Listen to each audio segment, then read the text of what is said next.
I think some of the platform, what we built, that's another very proud moment to see the way we built it is we were able to show the feedback coming from customers to the right people in the right departments instantly, almost instantly. So if there are ways they could see that never existed in the automotive world before Tesla. So what Jay is talking about here is like the cartilage of Tesla. It sits between all of the different parts and allows for effective and fluent communication between those parts. Everybody talks about Tesla's auto and energy software, but very few people understand the really remarkable story of how Tesla's ERP software came about. VMware, I was taken care really well. I was doing well, the company was doing well, stock was doing really well. I was sitting on equity of couple of $1 million.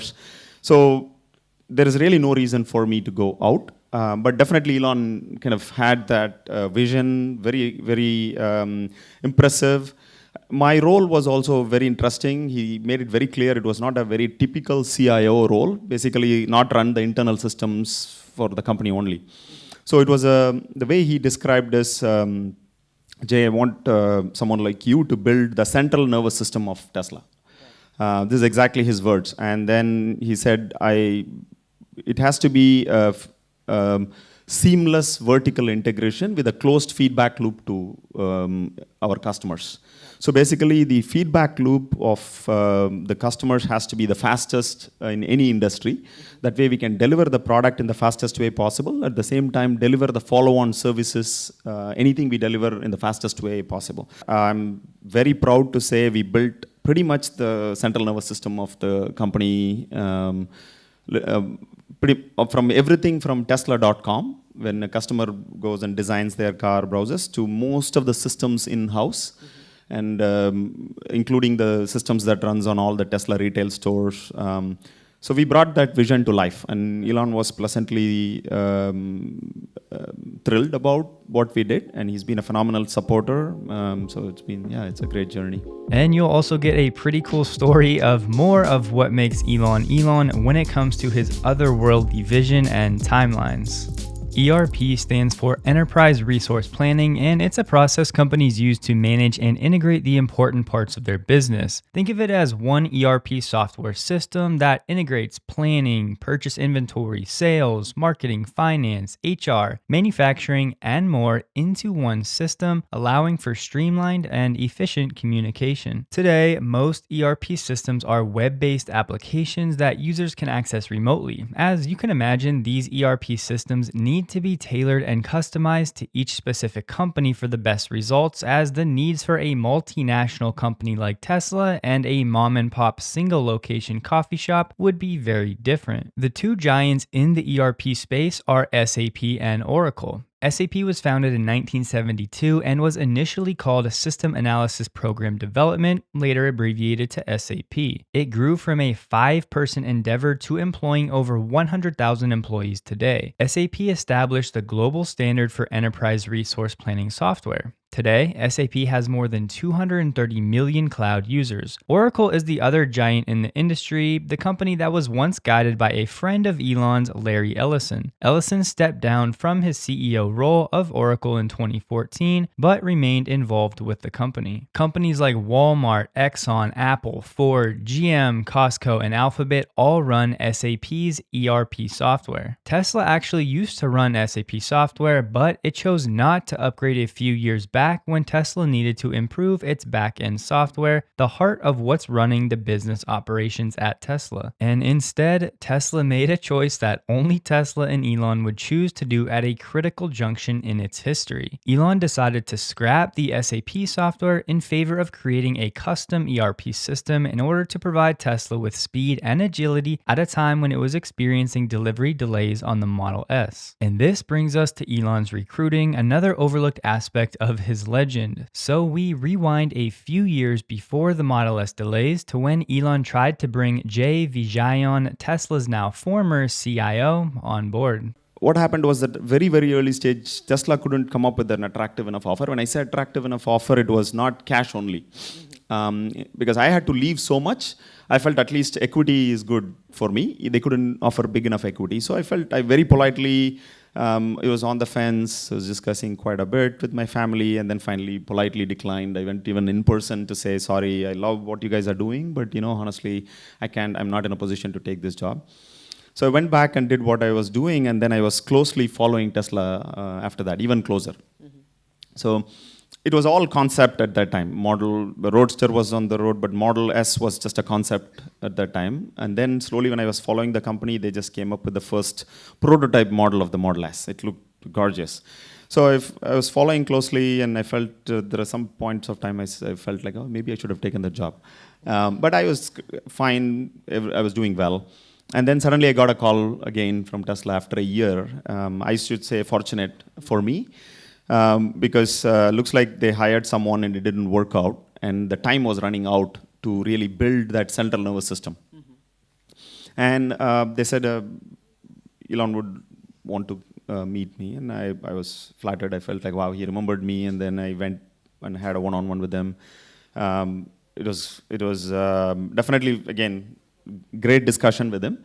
I was also very impressed that he even remembered a few things I mentioned about my interview before. He meets thousands of people, and I was like, wow, it's like such a great memory. And then we were talking about my patent, what I did at Oracle, and then he was like, oh. So he remembered a few points I mentioned. So I was like, wow, okay, great. And then this time he said, you know what, we need someone like you yesterday, whatever it takes. How about we want to get you in? Let's figure out a way for you to get started as quickly as possible. So this time, again, at that time, I knew Tesla couldn't afford to pay the salary. I had to take a pay cut still. And I negotiated everything in stock options, which is great, which worked out exponentially more than I thought it would. But at that time, to be honest with you, now it's a no-brainer decision. I made n times more than what I left at VMware. But at that time, it was not an easy decision because Tesla was not proven. They didn't have a car. It was a concept. There were a lot more, I would say, critiques in a more on the negative side than on the positive side. Of course, there were like some great fans about the company. But it was not that easy to leave and make that call. But I was definitely confident that the company is on to something. Okay. So that made the decision a bit more easier because for me, leaving a few $1 million on the table, not only that, the cash flow literally stopped because my monthly vesting of stock at VMware was like 10 times more than my take-home salary. So it just literally stopped right away, but I was very excited about this journey and what Elon felt I should be building, the central nervous system of such a cool company. I felt really excited about. And then I was fortunate to hire a phenomenal team. It was not easy to hire at that time in the Valley because all of these great companies like Google and Facebook and LinkedIn, they were all ready to pay a lot of cash, which Tesla didn't have at that time.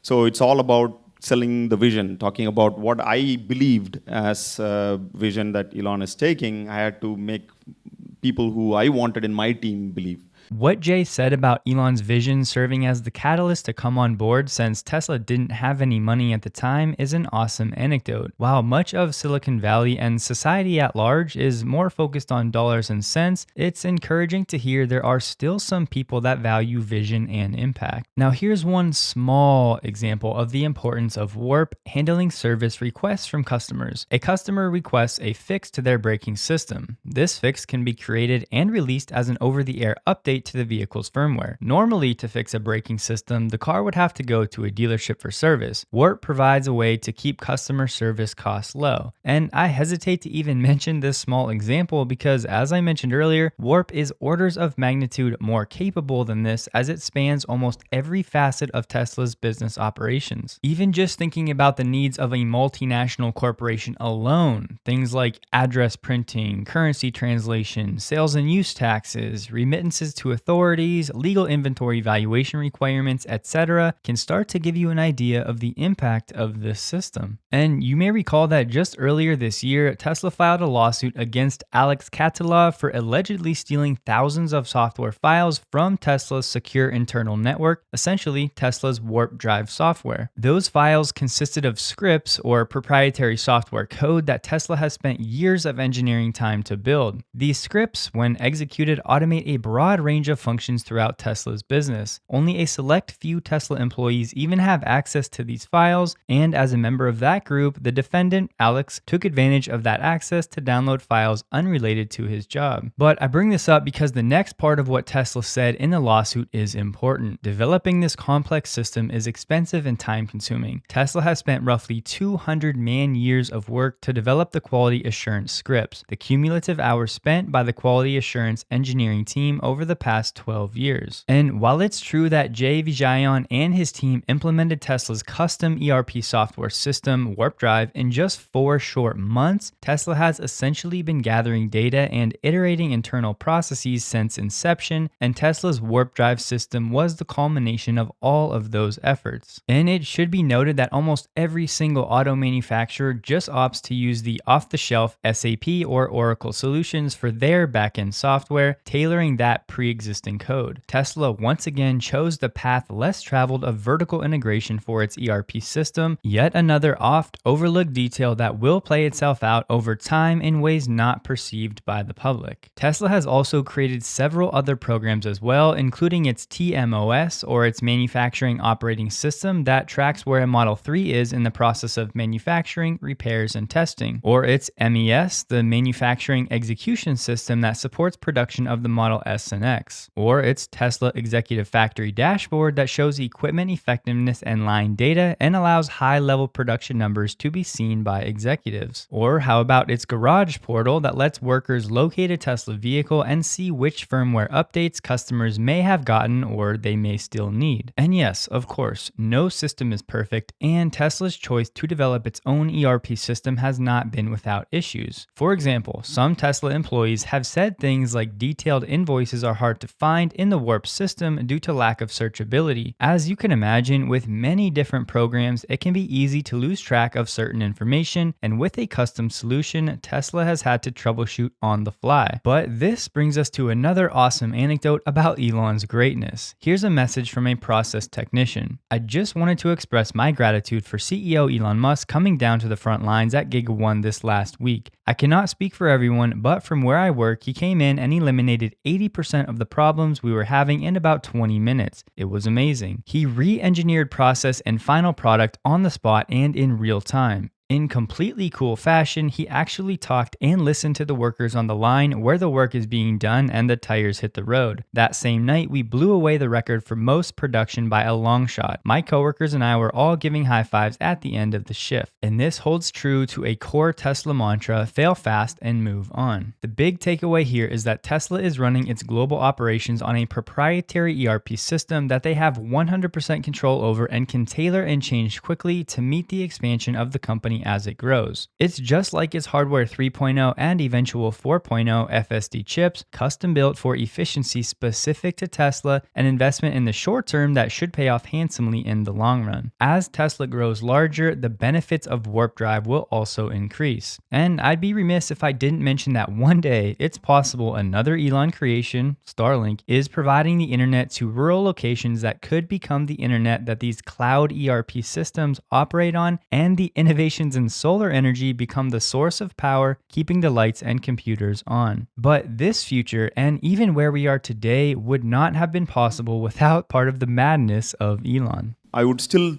say Tesla is a one-man show.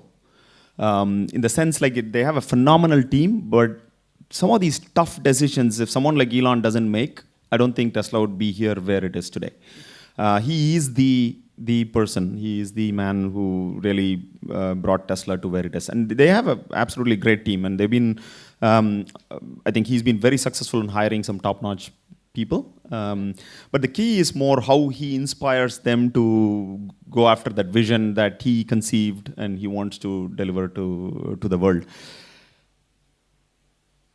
From that perspective, early days, it was always like every project that I speak with Elon would be like a mission impossible. Literally, the way he'll come up with deadlines for projects is like the first project I remember still. Anand, who sits in the front row, I had him at Tesla, so he used to run my applications development team for multiple modules. We gave a project timeline of like 18 months. And he looked at us and said like, okay, I want this to be delivered in 4 weeks. It's really 4 weeks. And we were looking at each other, me and there was another executive on the business side, and looking at each other, and he looked at us and he knew that we were like surprised, and he said like, I'm not kidding, I need it in 4 weeks. So it was not an easy task. In ERP as well, like we replaced SAP 100% and built a homegrown system, just bigger vision, connect every part together. What I'm very proud of is not about building a system. Many times in my career, I've built systems, built software and delivered. In such a short time frame, we were able to build, and that software has been scaling phenomenally well. Yeah. And I think big kudos goes to my team. I think we built some of the platform when the company literally had zero revenue. And today there is a quarterly revenue of like, I think $7 or $8 billion. It's just rapidly growing. It's just a quarterly revenue. And the platform we built has scaled phenomenal. So that's my, I would say it's a gratifying moment for me to feel like, wow, okay, what we built is really something that the company is benefiting from. And even in early days, we saw the benefit of that Elon's vision coming to life, that's seamless vertical integration with feedback loop, because the product won phenomenal awards. On top of it, the customer experience was also won multiple awards from consumer reports and many other organizations. So it was really gratifying to hear and see all of those successes. And still today, Tesla is hiring for warp support engineers at its Shanghai factory. Jay Vijayan left Tesla in 2016 after accomplishing his task at Tesla, and he has left to launch another startup company. Tesla's current CIO is Nagesh Saldi. But that's all I have for you today. Please like this video if you did, and consider subscribing for more Tesla content. Until next time.